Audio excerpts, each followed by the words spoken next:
विद्यार्थियों, आज के डिजी लेसन्स में मैं सुनील भावसार आप सभी का स्वागत करता हूं। विद्यार्थियों, आज हम कक्षा 10 हिंदी विशिष्ट के पाठ 5 प्रकृति चित्रण के अंतर्गत कवि नागार्जुन द्वारा रचित बादल को घिरते देखा है कविता का अध्ययन करेंगे। नागार्जुन का जन्म दरभंगा जिले के शतलखा ग्राम में सन 1911 में हुआ था। आपका नाम श्री वैद्यनाथ मिश्र था। प्रारंभ में आप यात्री के नाम से लिखा करते थे। बाद में बौद्ध धर्म से प्रभावित होकर महात्मा बुद्ध के प्रसिद्ध शिष्य के नाम पर आपने अपना नाम नागार्जुन रख लिया। कवि नागार्जुन आधुनिक युग के प्रकृति प्रेमी कवि हैं। नागार्जुन ने प्रकृति को अनेक रूपों में अपने काव्य में प्रकट किया है। कवि नागार्जुन यायावर कवि थे, इसलिए उनके काव्य में प्रकृति चेतना का व्यापक वर्णन है।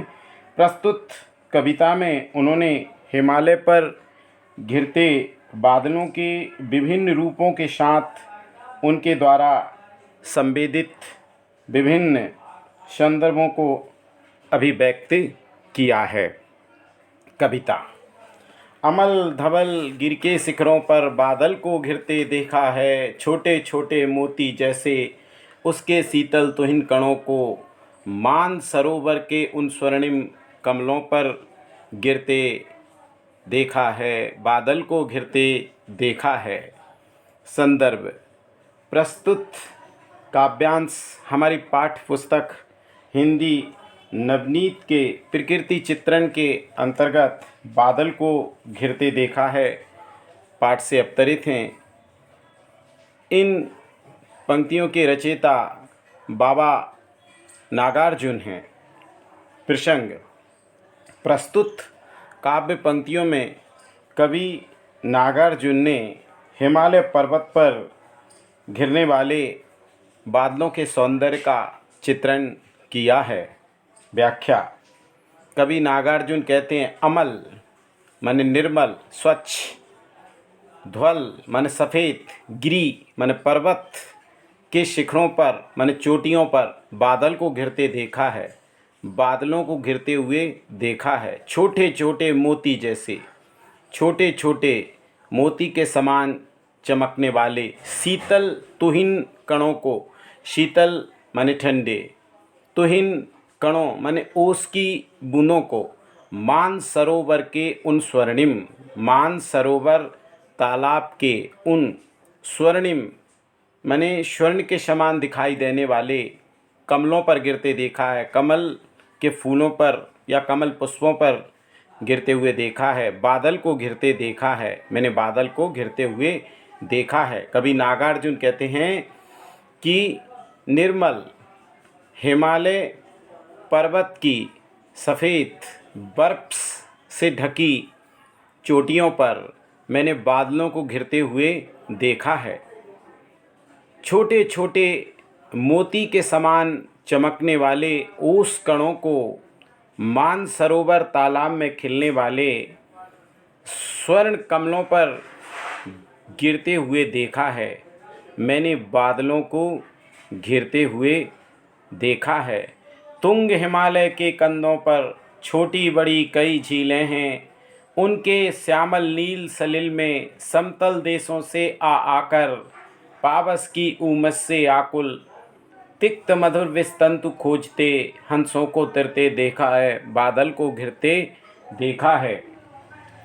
कवि नागार्जुन कहते हैं, तुंग माने ऊंचे, हिमालय के कंधों पर माने हिमालय पर्वत की चोटियों पर छोटी बड़ी कई झीलें हैं। पानी की छोटी और बड़ी अनेक झीलें हैं।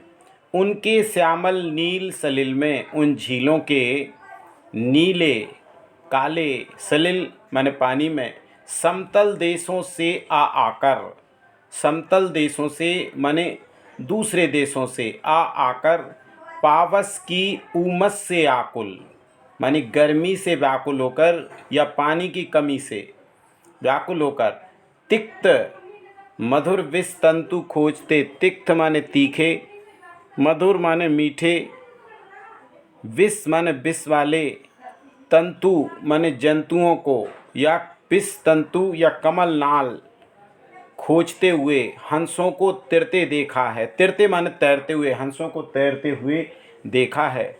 बादल को घिरते देखा है, मैंने बादलों को घिरते हुए देखा है। संपूर्ण का अर्थ इस प्रकार। नागार्जुन कवि कहते हैं कि निर्मल हिमालय पर्वत की ऊंची ऊंची चोटियों पर मैंने बादलों को घिरते हुए देखा है। मोती के समान चमकने वाले ओस कणों को मानसरोवर तालाब में खिलने वाले स्वर्ण कमलों पर गिरते हुए देखा है। बादल को घिरते हुए देखा है।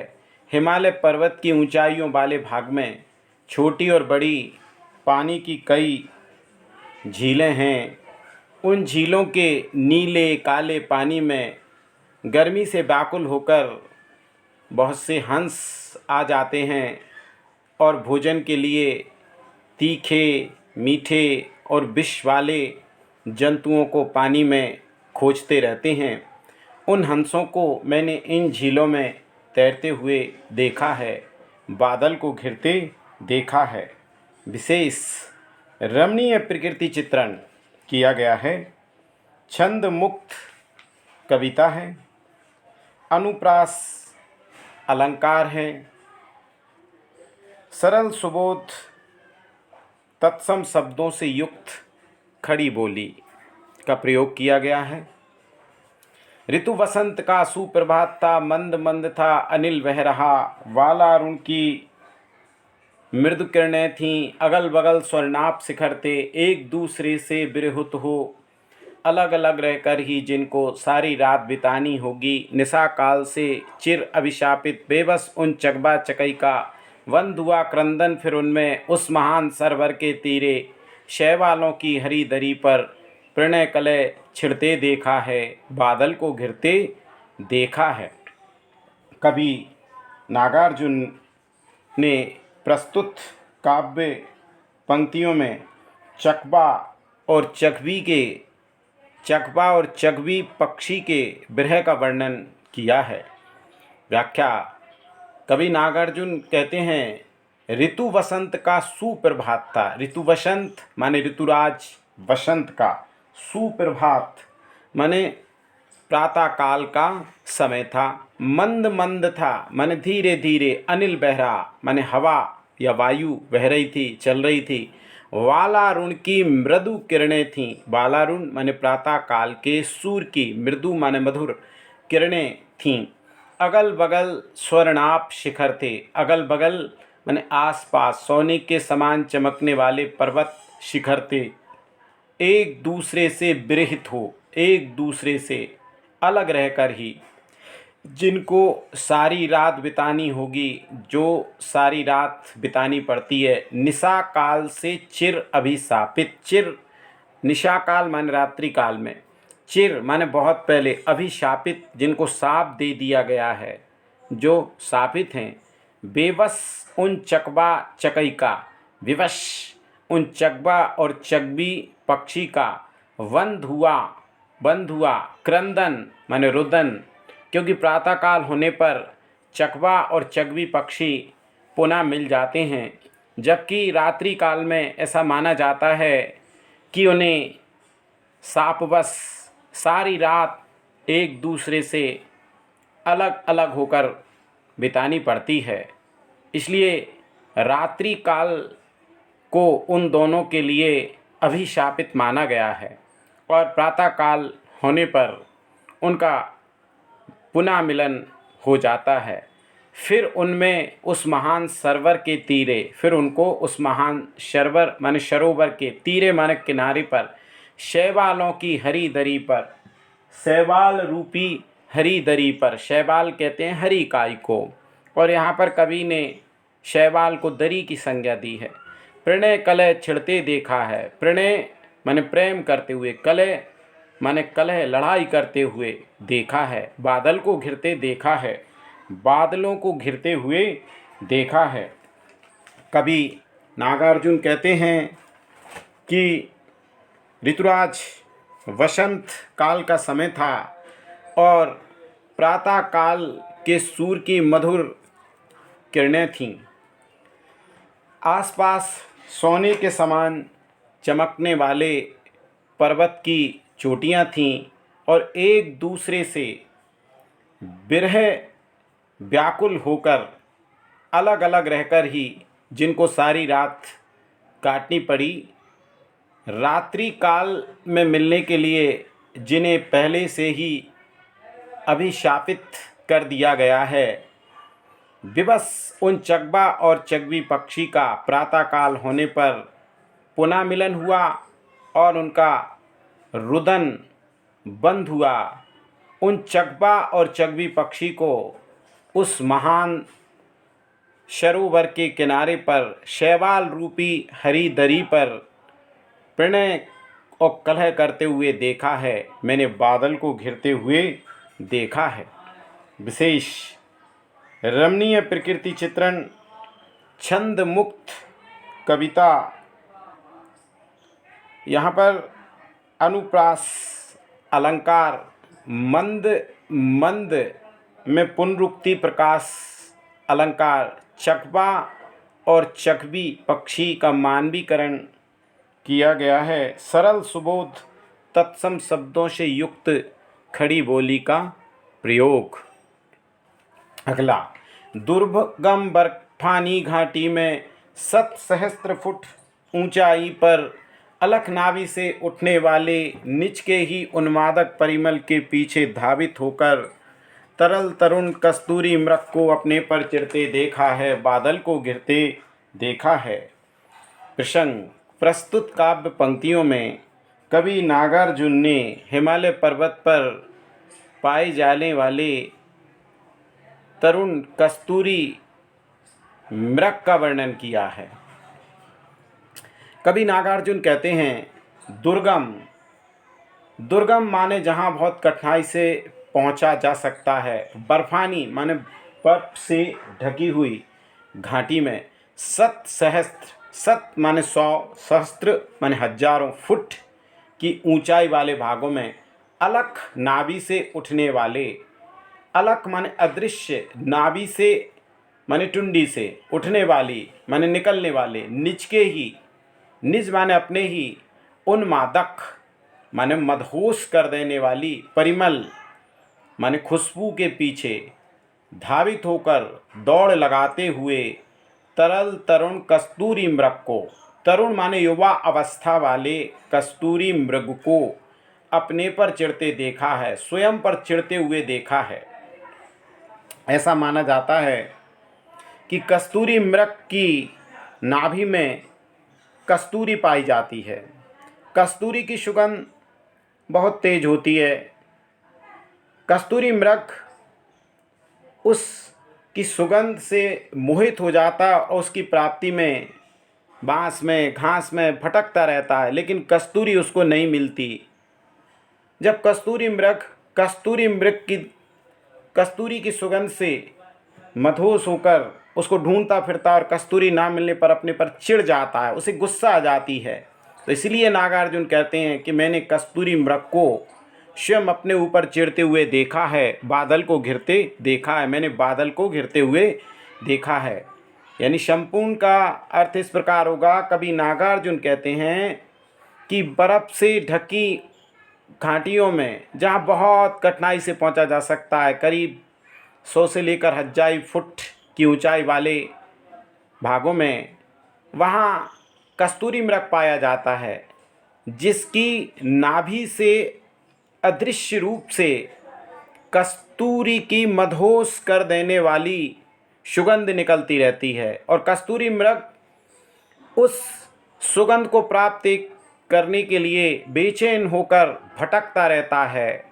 और जब कस्तूरी मृग को वो कस्तूरी नहीं मिलती तो वह अपने पर चिढ़ जाता है। नागार्जुन कवि कहते हैं कि मैंने उस कस्तूरी मृग को चढ़ते हुए देखा है, बादल को घिरते देखा है। यहाँ पर कवि नागार्जुन के द्वारा कस्तूरी मृग का मानवीकरण किया गया है। तत्सम शब्दों से युक्त सहज सरल खड़ी बोली का प्रयोग, छंद मुक्त कविता। कहाँ गया धनपति कुबेर वह, कहाँ गई उसकी वह अलका, नहीं ठिकाना कालिदास के व्योम प्रवाही गंगा जल का। ढूंढा बहुत परंतु लगा क्या, मेघदूत का पता कहीं पर, कौन बताए वह छाया में बरस पड़ा होगा न यहीं पर। जाने दो वह कवि कल्पित था, मैंने तो भीषण जाड़ों में नभ चुंबी कैलाश शीर्ष पर महामेघ को झंझानिल से गरज गरज भिड़ते देखा है, बादल को घिरते देखा है। संदर्भ पूर्व की तरह प्रसंग प्रस्तुत काव्य पंक्तियों में कवि नागार्जुन ने कालिदास द्वारा रचित रचना मेघदूत को काल्पनिक बताया है। व्याख्या। कवि नागार्जुन कहते हैं, कहाँ गया धनपति कुबेर वह धन का मालिक धनपति कुबेर कोषाध्यक्ष कहाँ चला गया, कहाँ गई उसकी वह अलिका, और उसकी राजधानी अलकापुरी कहाँ है। बहुत ढूंढा उनको, नहीं ठिकाना कालिदास के व्योम प्रवाही गंगा जल का। और कालिदास ने मेघदूत में जिस व्योम प्रवाही माने आकाश में प्रवाहित होने वाली गंगा नदी का वर्णन किया है। ढूंढा बहुत परंतु लगा क्या, उनको बहुत ढूंढा परंतु उनका कोई पता नहीं लगा। मेघदूत का पता कहीं पर, और मेघदूत का भी कहीं पर पता नहीं लगा। ऐसा मेघदूत में वर्णन आया है कि जब धनाध्यक्ष कुबेर को उसकी राजधानी अलकापुरी से निर्वासित कर दिया गया, तब मेघों के द्वारा वह अपनी पत्नी अलका को संदेश भेजता है। कहीं मेघदूत बनकर संदेश ले जा सकते हैं, इसी बात के कारण कि ऐसा संभव नहीं है, कवि नागार्जुन ने कालिदास द्वारा रचित मेघदूत रचना को काल्पनिक बताया है। कौन बताए वह छाया में, कवि नागार्जुन कहते हैं कौन बताए, वह तो छायामय मेघ था, बरस पड़ा होगा न यहीं पर, बारिश बनकर यहीं कहीं गिर गया होगा, बरस गया होगा। जाने दो वह कवि कल्पित था, वे कहते हैं जाने दो, वह तो कवि की कल्पना थी। मैंने तो भीषण जाड़ों में, मैंने बड़ी भीषण सर्दी में नभ चुंबी कैलाश शीर्ष पर, नभ चुंबी माने आकाश का चुंबन करने वाले, कैलाश शीर्ष माने कैलाश पर्वत की ऊंची चोटियों पर महामेघ को, महामेघ माने बड़े बड़े मेघों को, झंझानिल से माने चक्रवाती तूफानों से गरज गरज भिड़ते देखा है, गरज गरज कर लड़ते हुए देखा है, बादल को घिरते देखा है, मैंने बादलों को घिरते हुए देखा है। तो कवि नागार्जुन ने यहाँ मेघ दूत बनकर किसी का संदेश नहीं ले जा सकते, इसलिए इस रचना को, कालिदास की रचना मेघदूत को काल्पनिक माना है। कवि नागार्जुन कहते हैं कि वह धनपति कुबेर कहाँ चला गया और उसकी राजधानी अलकापुरी कहाँ पर है। कालिदास ने जिस गंगा जल का वर्णन किया है, आकाश में प्रवाहित होने वाली वे गंगा नदी का पता भी कहीं पर नहीं मिला। उसको बहुत खोजा, किंतु ना तो वे गंगा नदी मिली और ना ही मेघदूत का कहीं पता चल पाया। शायद वह छाया में मेघ था और बारिश के रूप में बरस गया होगा। जाने दो, वह तो कवि की कल्पना थी। मैंने तो भीषण जाड़ों में नभ चुंबी कैलाश पर्वत के शीर्ष पर बड़े बड़े मेघों को तूफानों से गरज गरज कर भिड़ते हुए देखा है, मैंने बादलों को घिरते हुए देखा है। विशेष यहाँ पर कवि नागार्जुन ने मेघदूत को काल्पनिक रचना माना है। महामेघ का मानवीकरण किया गया है। सहज सरल साहित्यिक भाषा का प्रयोग, रमणीय प्रकृति चित्रण, छंद मुक्त कविता। विद्यार्थियों, अब हम इन पाठों के पाठ 5 प्रकृति चित्रण के प्रश्न उत्तरों का अध्ययन करेंगे। प्रकृति चित्रण के अति लघु उत्तरीय प्रश्न। प्रश्न क्रमांक 1, कवि के अनुसार वनों और बागों में किसका विस्तार है? उत्तर, कवि के अनुसार वनों और बागों में ऋतुराज वसंत का विस्तार है। तन, मन और वन में परिवर्तन किसके प्रभाव से दिखाई दे रहा है? तन, मन और वन में परिवर्तन वसंत ऋतु के प्रभाव से दिखाई दे रहा है। प्रश्न क्रमांक 3, कन्हैया के मुकुट की शोभा क्यों बढ़ गई? शरद ऋतु की चांदनी पाकर कन्हैया के मुकुट की शोभा बढ़ गई। प्रश्न क्रमांक 4, कवि ने हिमालय की झीलों में किसको तैरते हुए देखा है? उत्तर, कवि ने हिमालय की झीलों में कमल नाल को खोजने वाले हंसों को तैरते हुए देखा है। प्रश्न क्रमांक 5, कवि ने बादलों को कहाँ घिरते देखा है? उत्तर, कवि ने मानसरोवर झील के समीप हिमालय की ऊंची चोटियों पर बादलों को घिरते हुए देखा है। प्रश्न क्रमांक 6, कौन अपनी अलख नाभि से उठने वाले परिमल के पीछे पीछे दौड़ता है? उत्तर, कस्तूरी मृग अपनी अलख नाभि से उठने वाले परिमल के पीछे पीछे दौड़ता है। लघु उत्तरीय प्रश्न। प्रश्न क्रमांक 1, वसंत ऋतु के आगमन पर प्रकृति में कौन कौन से परिवर्तन होते हैं? उत्तर, प्राकृतिक उपादानों को तो वसंत प्रफुल्लित करता ही है, वह मानवीय चेतना में भी उल्लास भर देता है। इसलिए कुंजों, कछारों में, देश देशांतरों में विस्तारित वसंत ब्रज की गोपियों को भी उल्लास में बना देता है। इस प्रकार वसंत के आगमन पर संपूर्ण प्रकृति में हर्ष और उल्लास छा जाता है। प्रश्न क्रमांक 2, यमुना के तट पर किसकी छटा बिखरी हुई है? उत्तर, वृंदावन में यमुना के तट पर विस्तारित रास मंडल में शरद ऋतु का अनूठा विस्तार है। कृष्ण के मयूर मुकुट पर भी शरद की उजास या चमक प्रकट हो रही है। प्रश्न क्रमांक 3, कवि के अनुसार घनेरी घटाएं क्या कर रही हैं? उत्तर, कवि के अनुसार घनेरी घटाएं घुमड़ घुमड़ कर गर्जना कर रही हैं और फिर उनकी गर्जना थमने का नाम नहीं लेती, जिससे ब्रह्मणी का विरह बढ़ता ही जा रहा है। प्रश्न क्रमांक 4, निशा काल से चिर अभिशापित किसे कहा गया है? उत्तर, निशा काल माने रात्रि काल में चिर अभिशापित चकवा और चकवी पक्षी के जोड़े को कहा गया है। कवियों की ऐसी मान्यता है कि चकवा और चकवी पक्षी रात के समय उनका वियोग हो जाता है और यह वियोग उन्हें किसी सांप के द्वारा प्राप्त हुआ है। कवि ने भीषण जाड़ों में किसे गरज गरज कर भिड़ते देखा है? उत्तर, कवि ने भीषण जाड़ों में गगनचुंबी कैलाश पर्वत के शिखरों पर बड़े बड़े महामेघों को आंधी तूफान से गरज गरज कर भिड़ते हुए देखा है। प्रकृति चित्रण दीर्घोत्तरीय प्रश्न। पद्माकर ने वर्षा ऋतु में प्रकृति का चित्रण किस तरह किया है? उल्लेख कीजिए।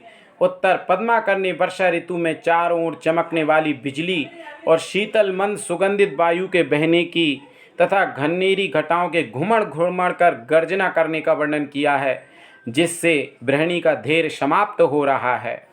प्रश्न 2, कवि के अनुसार वसंत का प्रभाव कहाँ कहाँ दिखाई दे रहा है? उत्तर, कवि के अनुसार वसंत का प्रभाव फूलों में, केली में, कछारों में, कुंजों में, क्यारियों में और सुंदर किलकती हुई कलियों में, पत्तों में, कोयल में, पलासों में, समस्त द्वीपों में और ब्रज के बाग बगीचों तथा युक्तियों में भी देखा जा सकता है। प्रश्न क्रमांक 3, नागार्जुन ने कवि कल्पित संदर्भ किसे माना है? स्पष्ट कीजिए। उत्तर, कवि नागार्जुन ने कवि कल्पित संदर्भ मेघदूत को माना है, क्योंकि अलकापुरी से जब यक्ष को निर्वासित कर दिया गया तो वह अपनी प्रेमिका के वियोग में दुखी रहने लगा।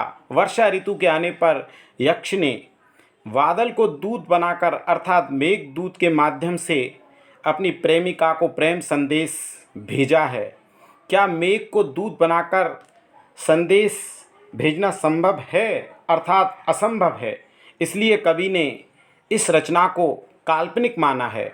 प्रश्न 4, नागार्जुन के अनुसार वसंत ऋतु के उषा काल का वर्णन कीजिए। उत्तर, नागार्जुन के अनुसार बसंत ऋतु का सुप्रभात था। उस समय मंद गति से हवा चल रही थी। सूर्य की प्रातःकालीन किरणें पर्वत शिखरों पर स्वर्णिम आभा बिखेर रही थीं। रात्रि काल में चकबा चकबी पक्षी का वियोग भरा क्रंदन सुनाई पड़ता था तथा सरोवर किनारे काई रूपी हरी दरी पर उन्हें प्रेमालाप करते हुए देखा जा सकता था। इस प्रकार इस पाठ के अति लघु उत्तरीय, लघु उत्तरीय और दीर्घ उत्तरीय 3 प्रकार के प्रश्न हैं, जिनके उत्तर भी साथ में दे दिए गए हैं। आज के डिजी लेसन में इतना ही। एक नए पाठ के साथ अगले डिजी लेसन में फिर से मिलेंगे। पुनः धन्यवाद।